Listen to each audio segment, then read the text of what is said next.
My name is Michael Lowe, and I work for the Department of Environmental Services for East Baton Rouge Parish, the city of Baton Rouge.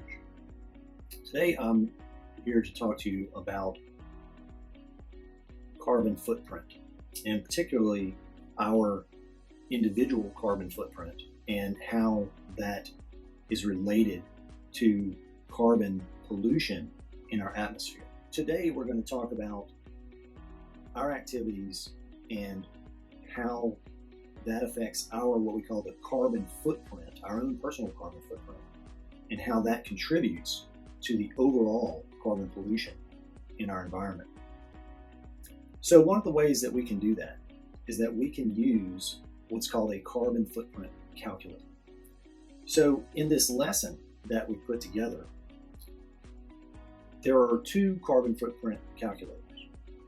And we're going to go through both of them because even though each one of them is calculating our own personal carbon footprint, it's also presenting that in a slightly different light depending upon which calculator you use.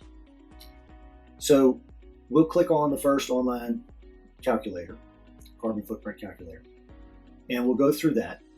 And in each of them, they'll talk about what you can do, steps that you can take to reduce your carbon footprint, and how your carbon footprint affects the overall footprint of all humanity and how that affects the globe in general.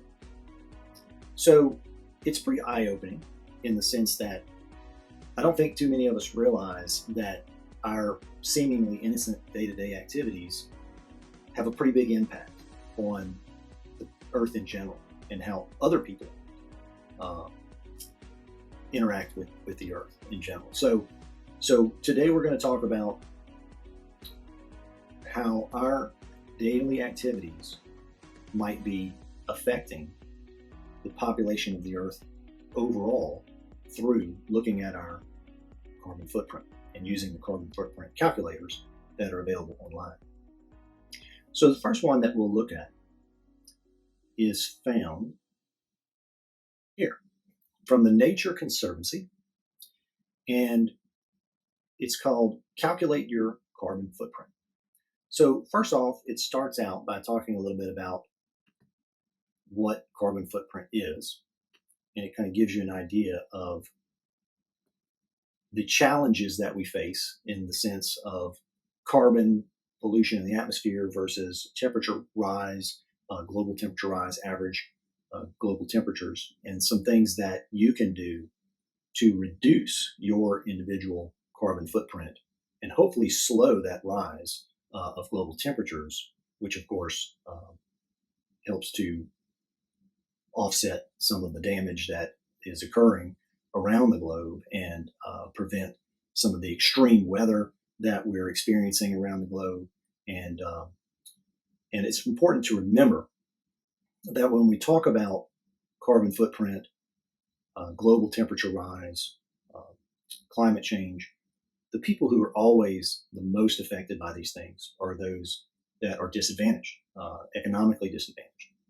And so those of us that do have the ability to make changes in how we live and collectively, reduce our carbon footprint, it's imperative that we do so, because we always have to remember that our actions can affect people that are disadvantaged in a negative way. So to start off with, we're going to answer some questions. All right. So first off, it's going to ask us about where we live.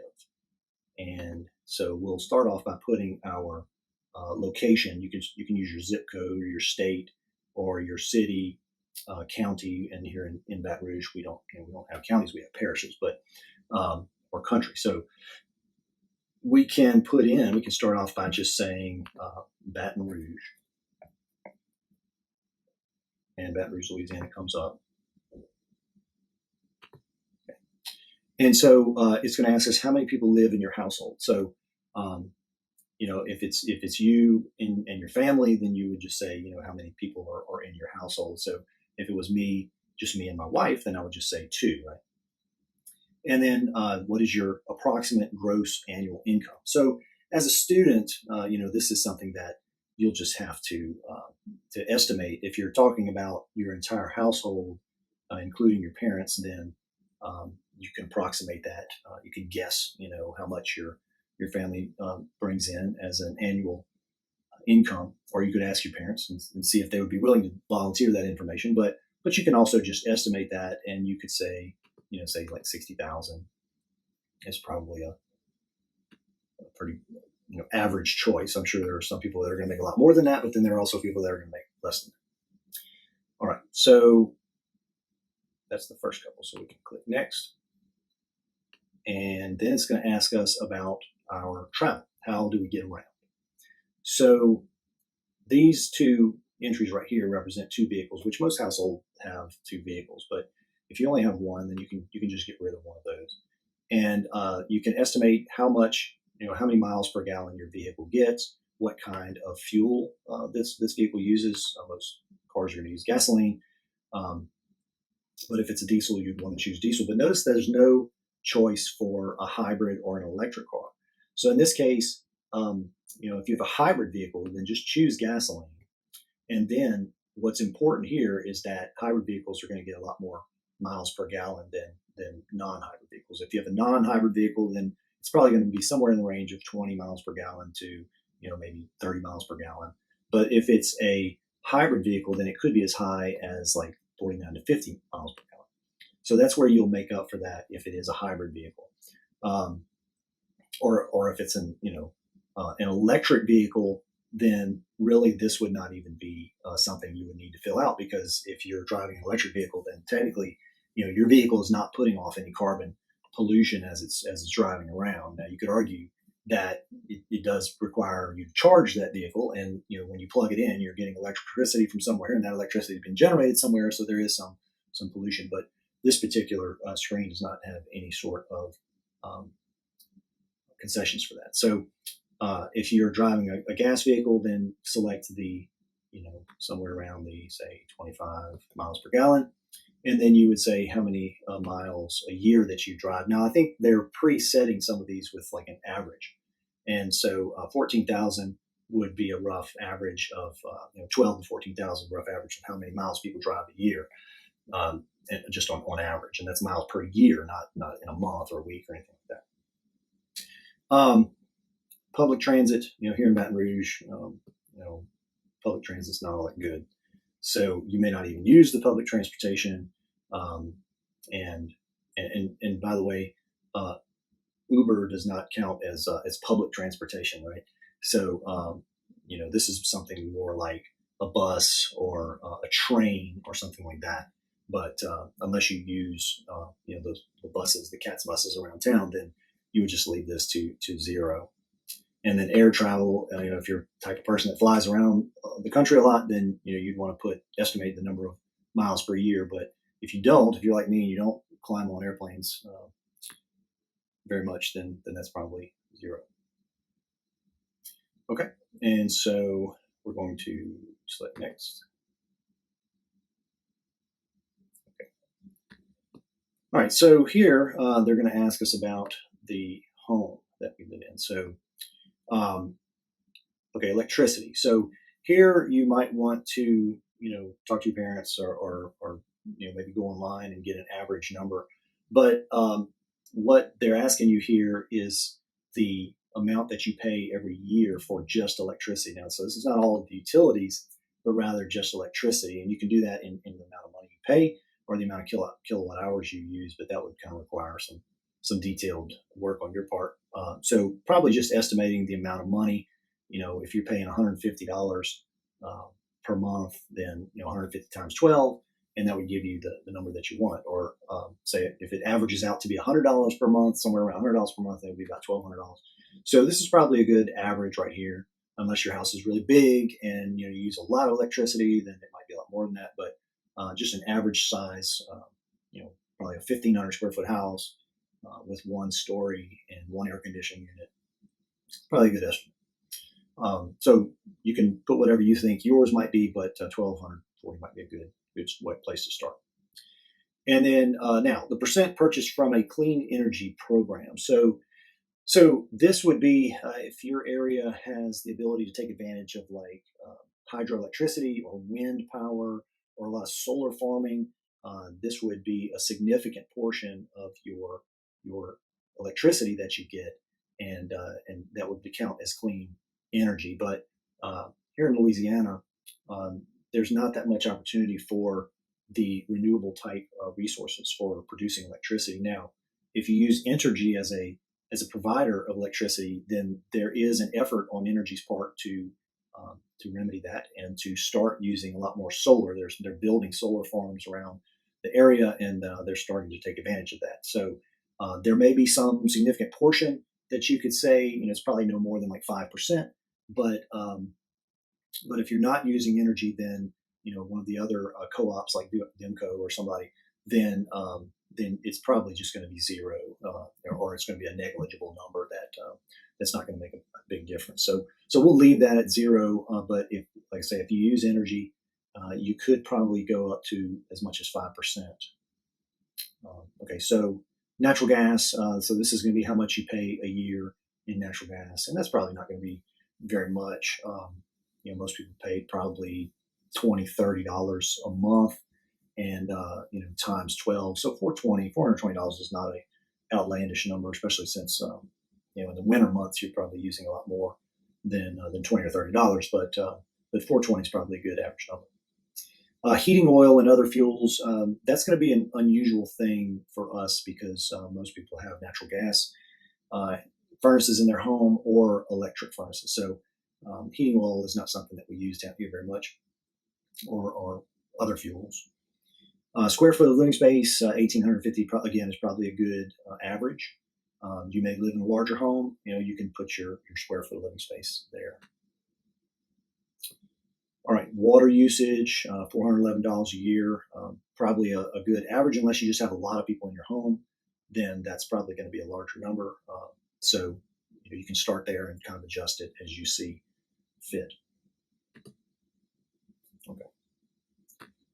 All right, so here we're going to look at our food consumption. So as far as the types of food, so meat, fish, eggs, and they're looking at daily calories per person. So you get about 500 of your daily calories per person from meat, fish, and eggs. And I mean, if you're talking about somebody who's on say a 3,000 calorie a day, or a 2,000 calorie a day diet, unless you're somebody who's an athlete or maybe works out a lot or burns a lot of calories, then you may be in the 4,500 5,000 range. But 2,000 is probably a good number to use for the average person. 543 calories per person for meat, fish, and eggs is probably pretty close. Grains and baked goods, 669. Dairy, 286. And then fruits and vegetables, 271. So, add all that up, and that's probably close, not quite 2,000, but approaching 2,000. So you can probably bump some of that up to get to a little bit closer to where you need to be. Probably there, and most of us eat more baked goods than we like to admit. So we'll go with, say, something like that, 1,500, and then another 5. So that's about 2,000. You can make adjustments as you see appropriate on yours, since this is for you. Oh, I didn't see this one down here. So snacks and drinks. Yeah, so snacks and drinks are going to be a big one too. We'll leave that where it's at. All right, and so next there. Okay, and then shopping. Okay, how much do you spend on goods and services? So for an individual who's in school, a student in school, then things to consider here would be your clothes and things that you buy for school. Anything that you go to the store and you purchase that's not food, and then services. Depending on what services you subscribe to, this is probably going to be lower for a student than it would be for a person running a household. So you may be able to bump a little bit of that down just because you're in school and you're living with your family. On the other hand, if you're doing this for your entire household, then maybe it would be more than that. But I'll let you make those adjustments as you see fit. Okay, so now when we click next, it shows us our footprint. Okay, so it says for me, 32 tons of CO2 per year, and that's 27% better than average, and not great, but still better than average. So that's good. So if you're in the better than average range, then that's a good thing. But 32 tons of CO2 per year is probably still a little on the high side.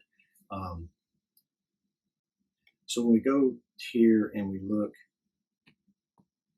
at the background, which is right here, and it talks about the average global carbon footprint per year needs to drop to under 2 tons by 2050. And so the average carbon footprint for a person in the U.S. is 16 tons, right?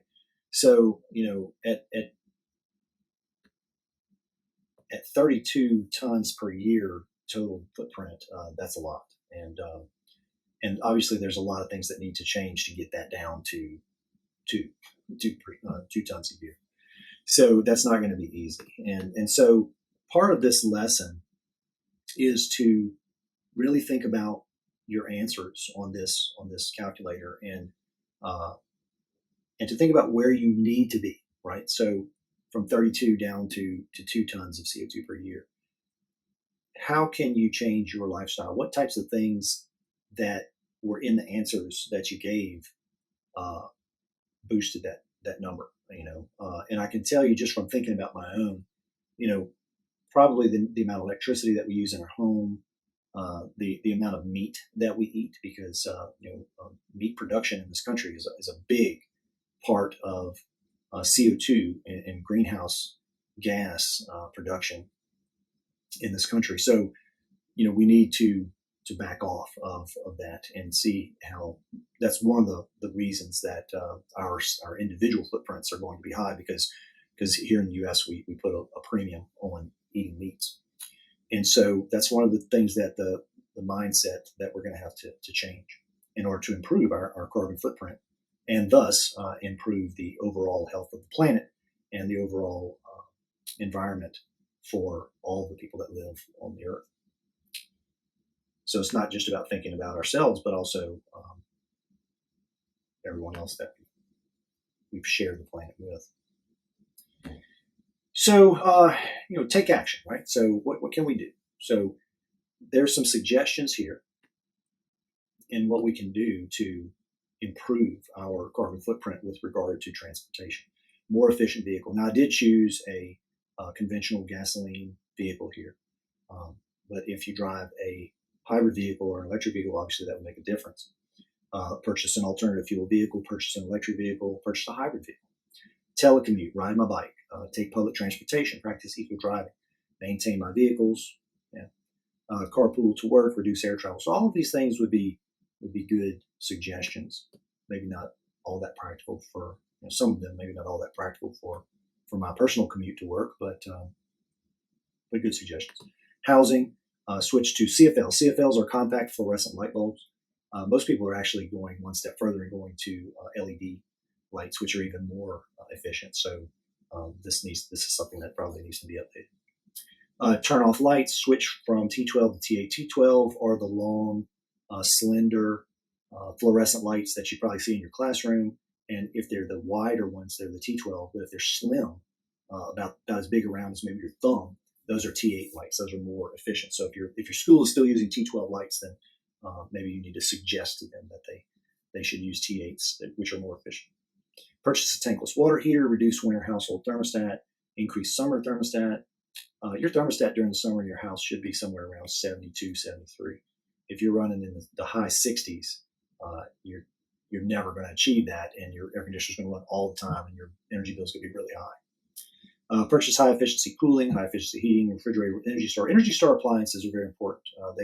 They can really help with energy usage. Computers, copiers, use rechargeable batteries, manage computer energy use, purchase green electricity. So all these things are good PV panels are photovoltaic panels, which is basically solar energy. Low flow in your water supply. Line dry clothing. I don't know if that's a very practical tip in our humid climate, but if you're really hardcore about wanting to do things efficiently, then line drying is a better choice. But you'd also have to wait probably several days to a week for your clothes to dry, and then of course it would rain. Water efficient landscaping, plant trees, reduce my waste. So all these good suggestions. And then you've got the shopping tab. Eat a low carbon diet, and then go organic. So all things that you can do to improve your carbon footprint. Okay, so let's look back at the lesson and the second calculator. This one. Okay. So this one, I want to change one.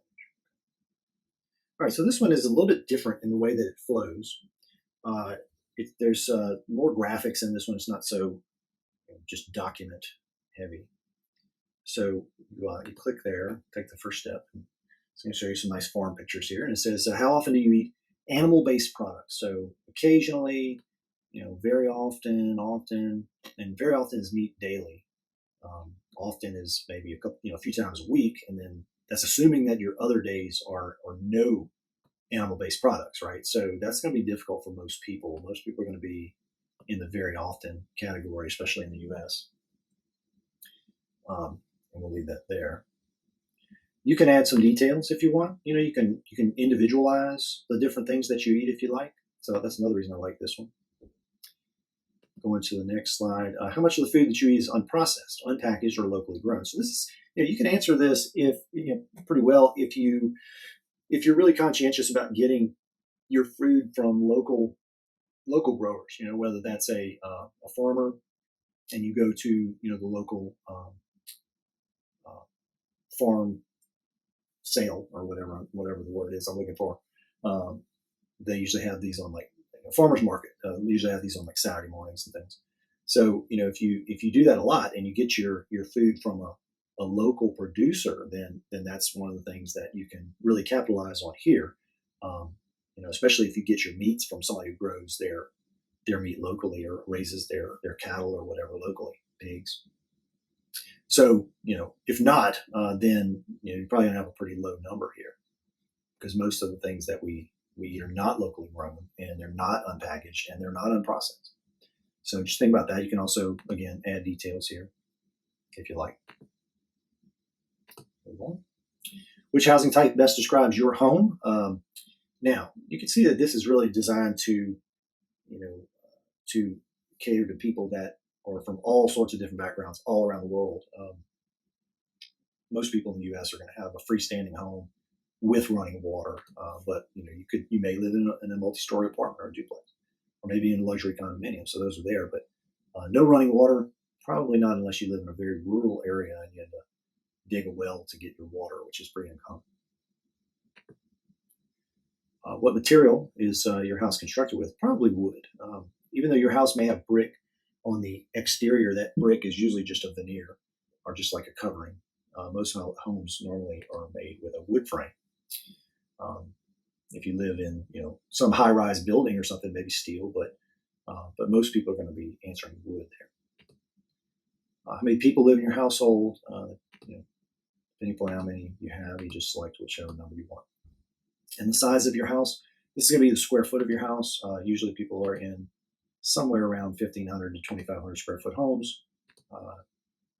However, your particular home might be an exception. You may live in something much bigger, or maybe much smaller, but if you live in an apartment or something. So that's that. Do you have electricity in your home? Most people are going to answer yes to that. How energy efficient? Unfortunately, for most people, it's going to be probably on the hardly side, unless you're someone who pays a lot of attention to this type of stuff, and like we talked about on the other one, uses a lot of Energy Star appliances and LED light bulbs and high efficiency, air conditioner, and your home is really sealed up well and insulated well. Most people are going to probably answer on the hardly side here. The percentage of your home's electricity that comes from renewable resources. So same what we talked in the other one. I mean, unless you have energy as your provider, Entergy as your provider, probably going to be zero. But if you do have energy, you could answer, probably as much as about 5%. So it's up to you. Compared to your neighbors, how much trash do you generate? About the same, probably. Unless you have some strange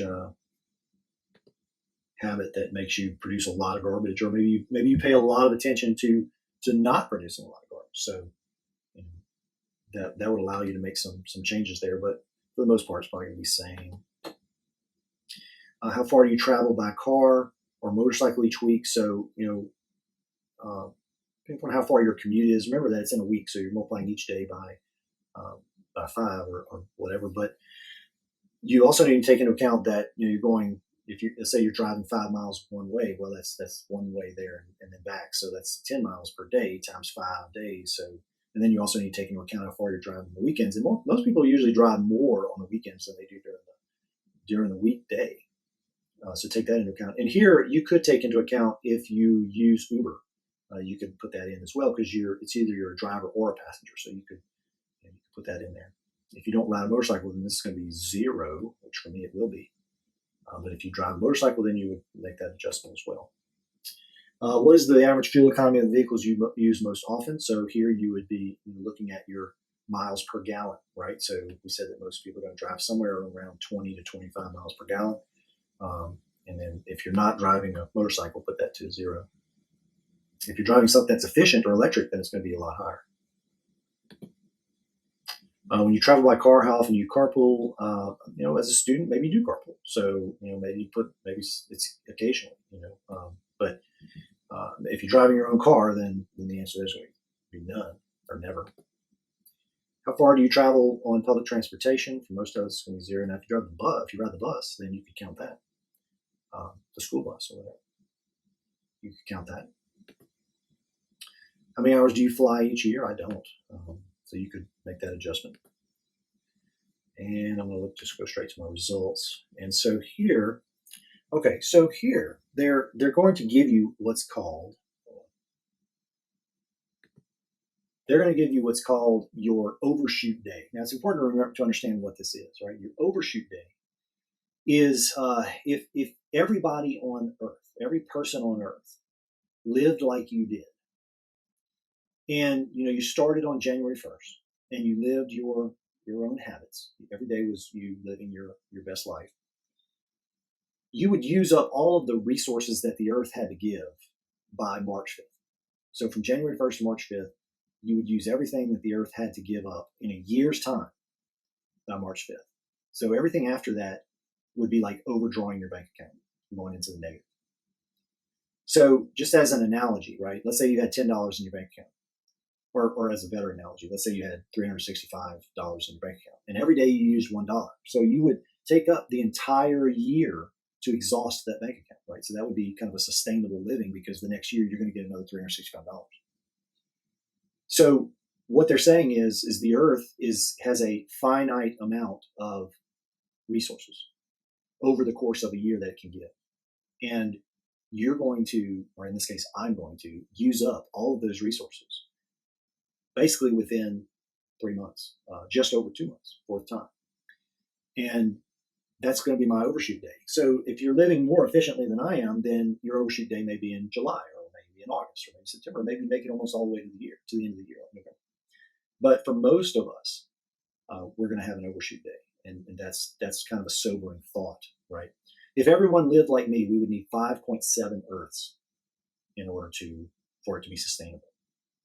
Obviously, we don't have 5.7 Earths, so this is not a sustainable way of life.